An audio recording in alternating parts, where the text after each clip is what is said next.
Hi, my name is Laura Fisher, and I'm the Puppy Development Coordinator for Leader Dogs for the Blind. And I'd like to present to you today a presentation on service dogs, the service dog industry, and a little bit about Leader Dogs for the Blind, some careers that are related to service dogs, and I hope you get a lot of information out of this presentation today.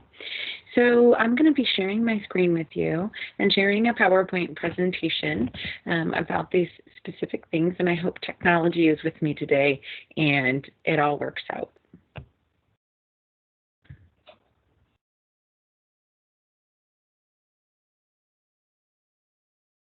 Just let me get my slideshow up here. So I hope this, like I said, I hope technology is with us and the slides go as planned. Again, my name is Laura Fisher. I'm the Puppy Development Coordinator at Leader Dogs for the Blind.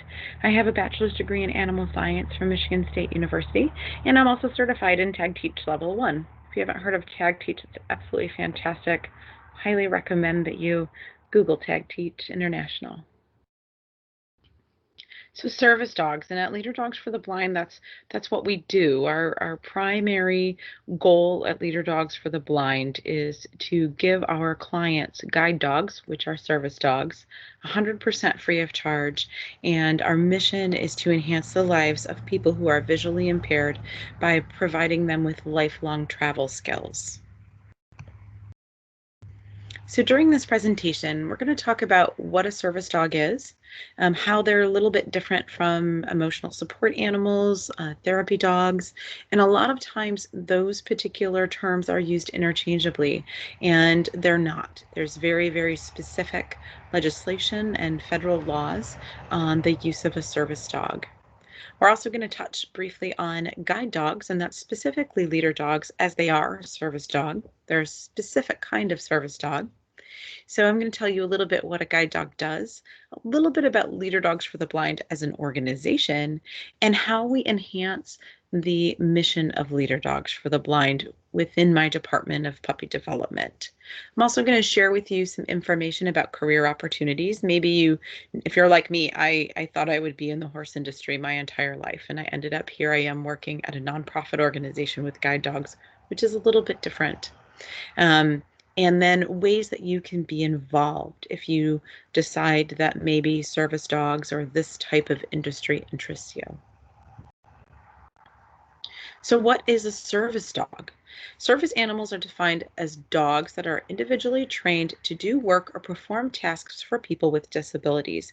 Included in this, by the way, I know it says service animals, and that's because we include miniature horses in guide work now, according to the Americans with Disabilities Act. I always tell people that if I ever leave the guide dog world, it's going to be for the guide pony world, and I'm going to work with miniature horses someday. So these are different types of service animals, although there's lots of different tasks they perform. Like there's, you can see in the first picture, the boy has a mobility dog. You'll see the picture of the leader dog, which is a guide dog. The task they perform as a guide dog is guiding from one place to another. You may also see some service dogs that are service dogs for people who don't have a visible disability. So PTSD dogs, for example, do provide a task, and they're task trained. They may move their owner to a safe place.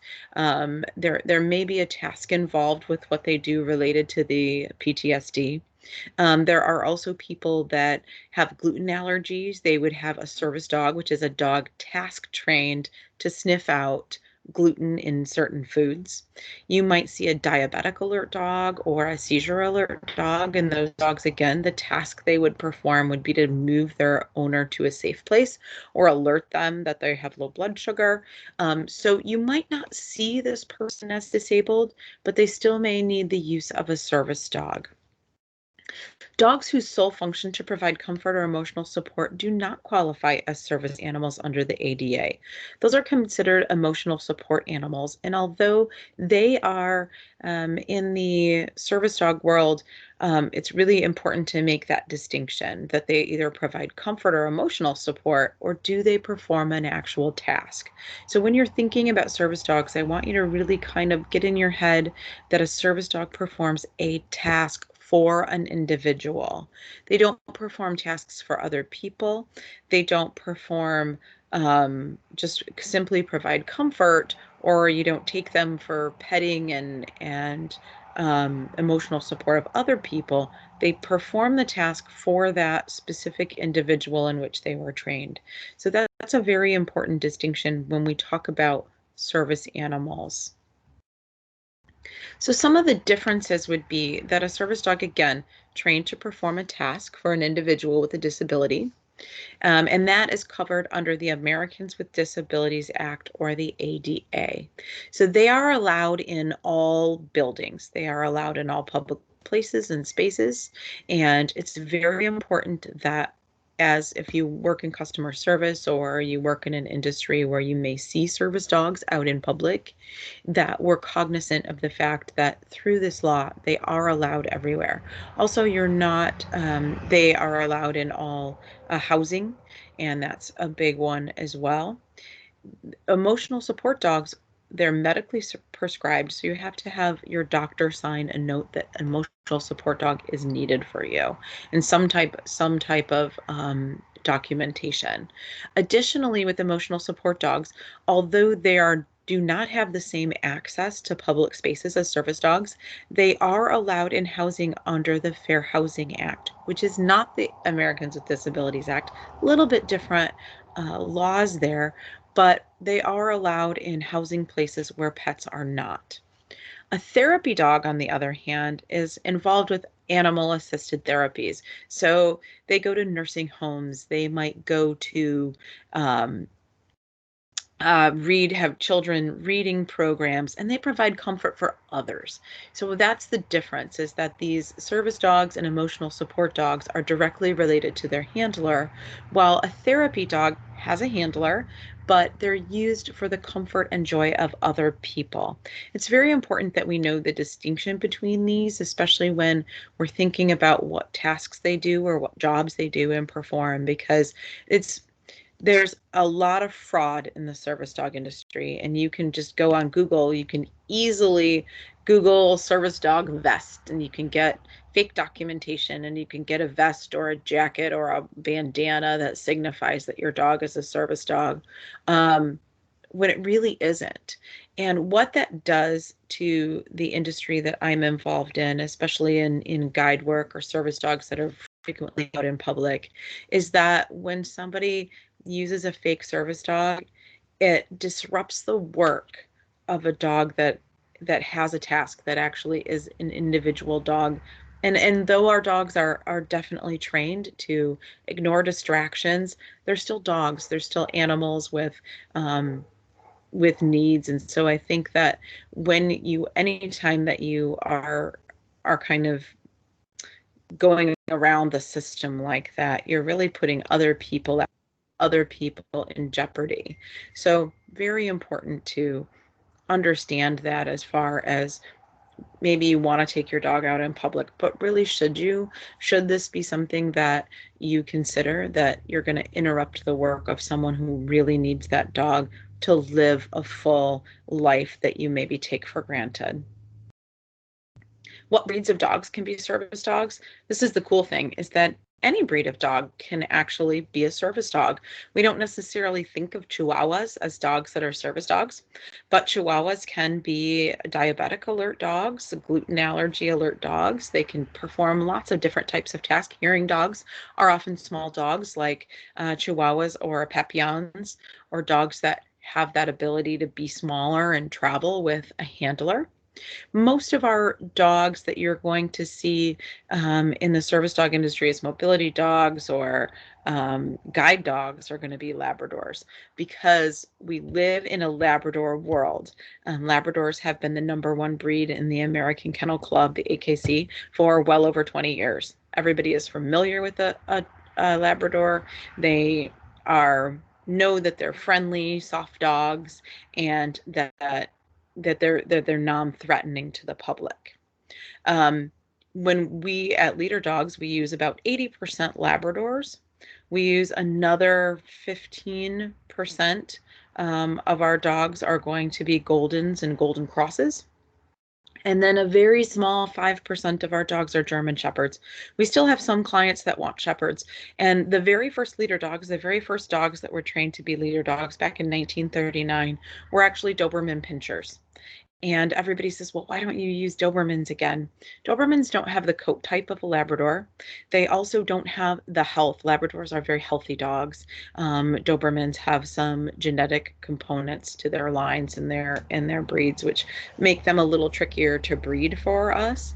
Also, Dobermans have a very short coat. They can adapt to all environments. Like our Labradors have a double coat. They're good in all environments. They're good in snow. They're good in wind and rain. They can go in through all different types of environments, which makes them a more global dog to be able to go work in the public. Shepherds, on the other hand, and Dobermans, they also look really intimidating. And we want our clients to be able to go out in the public and do what they need to do without fear of people thinking they're not approachable.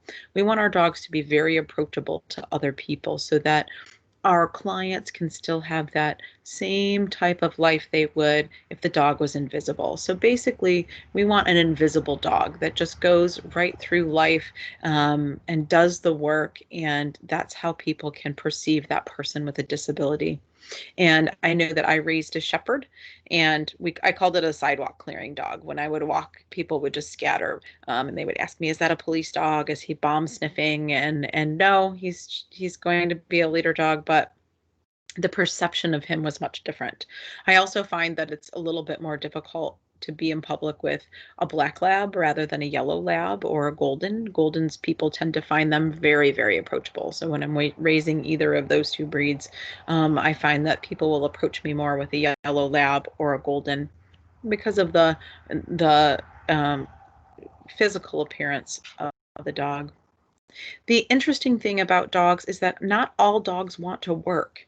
And although we like to think that we have bred and made this animal to be a working dog, they have to want to do the job or they're not going to do the job effectively. That should go for anyone in any industry. You really have to enjoy what you're doing, and more so for dogs because a service dog, that task is sometimes invaluable to someone's life, and they need to be on top of it and they need to be working and doing their job. So they have to enjoy it. And not all dogs do. So it's very important to note that just because they might be smart enough to be a service dog, they might be of the right size, the right color, the right breed, the right sex. They may have all the characteristics and obedience training to do a job. They have to want to do it. A lot of people will say, well, why don't we use more shelter dogs to be service dogs? There is a reason behind that. And at one time, Leader Dogs for the Blind in particular did use all dogs from shelters. The cost involved in procuring a dog from a shelter, so they would have to pay the pull fees for the shelter dogs, then bring them back to Leader Dog. Once they were back on our campus, then the dogs were given a health screening.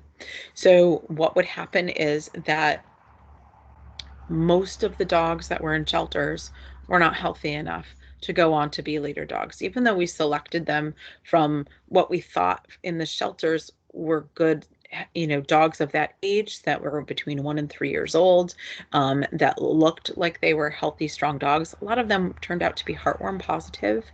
So that required treatment. And then, of course, it shortens the lifespan of the dog. These dogs need to work between 8 and 10 years with their handler because dog training and service dog training is intensive. So this dog needs to be able to perform these tasks for that handler between 8 and 10 years of their life. So the dog needs to be exceptionally healthy. They also found that not all of the shelter dogs, even though they pulled them from the shelter and did temperature testing beforehand, weren't suitable for the work. They didn't want to do the work. So what Leader Dog was doing is they were investing a lot of money into dogs that were not able to go on to be guide dogs. So that's when they decided that they wanted to have their own breeding department where they could control the health and temperament of the dogs through selective breeding. So that's why we don't particularly use shelter dogs anymore, although they make great service dog areas and in other things. There are lots of other things shelters can do, especially for PTSD dogs. There's a lot of them come from shelters or are donated to those particular nonprofits. So guide dogs, dog guides as service dogs. It's a little bit tricky with our nomenclature. A dog guide refers to a specific type of service animal that is used as a tool for independent travel for someone who's blind or visually impaired. So a leader dog, um, all leader dogs are dog guides, but not all dog guides are leader dogs. Leader dog is a brand essentially. So a leader dog is a guide dog that is trained at leader dogs for the blind. A seeing eye dog is from the Seeing Eye Guide School. So you might also see guide dog with a capital G. Guide dog would be from Guide Dogs for the Blind out in California. So each of these schools has a particular brand, and that is the type of dog guide that they are. So just a little bit of, not every dog you're going to see with a harness leading a blind person is going to be a leader dog. But it is often that we call them guide dogs, dog guides, seeing eye dogs, those types of things. But just that nomenclature is a little bit different. The number of people that are visually impaired is 285 million. And our goal at Leader Dogs for the Blind is to provide them with some independent travel. There are only 39 million that are completely blind. So most of our clients that come to Leader Dogs for the Blind have some type of visual impairment, but aren't necessarily completely and totally blind. Leader Dogs for the Blind also services clients who are blind and deaf. So guide dog users, we have a very specific guide dog. They go into training much longer than our normal dogs do because they're servicing someone who is not only blind and visually impaired, but also deaf. So they have a little bit of a harder job ahead of them. So only the best of our best dog guides that we're training go on to our deafblind program. Only about 5% of them are actually a dog guide user. Other people, other blind people who are blind or visually impaired, a lot of them use the white cane technique. And at Leader Dogs for the Blind, we also offer an orientation and mobility program that is for those people that does specific cane training. Dog guides are service dogs. Obviously, the task that they perform is a dog that is guiding a human from one place to the next. At Leader Dogs for the Blind, our mission, I've said this before earlier in the presentation, is empowering people who are blind or visually impaired with lifelong skills for safe and independent daily travel. That's a really important thing because notice there's not even dogs in our mission. It's really empowering people with disabilities. So when you're looking at service dog organizations, we are really helping people. It's wonderful to be able to incorporate dogs, and especially if you're like me, I'm a dog lover. I love dogs. I think that they provide so much to people's lives, not only in a service dog capacity, but in a companionship capacity. So being able to work with people and work with dogs is really amazing. So I have this video. I'm actually going to stop sharing my screen. I'm going to bring up my video presentation and then continue on. So this portion of the presentation is going to end, and then we're going to have part 2 coming up in just a second.